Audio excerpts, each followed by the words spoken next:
Private పాఠశాలకు చెందిన ఒక బస్సు బోల్తాపడి ముగ్గురు విద్యార్థినులకు గాయపడిన సంఘటన రాప్తాడు మండలంలోని ఎర్రగుంట గ్రామం వద్ద గురువారం సాయంత్రం 5:30 గంటల సమయంలో చోటు చేసుకుంది.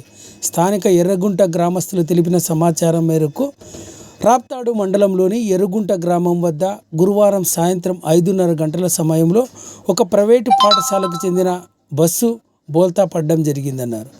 స్కూల్ నుండి ఇంటికి వెళ్తున్న సందర్భంలోనే ఈ సంఘటన చోటు చేసుకోవడం జరిగింది. సందర్భంగా ఎర్రగుంట గ్రామస్తులు తెలిపిన సమాచారం మేరకు గురువారం సాయంత్రం 5:30 గంటల సమయంలో ఒక ప్రైవేటు పాఠశాలకు చెందిన బస్సు బోల్తా పడిందని, ఈ ప్రమాదంలో ముగ్గురు విద్యార్థినులు గాయపడడం జరిగిందన్నారు.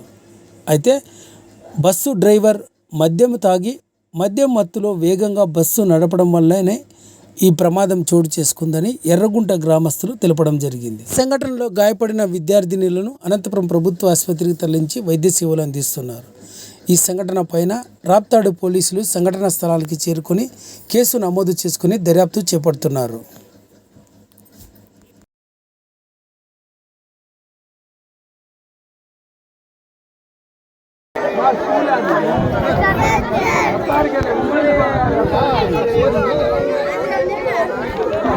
వచ్చి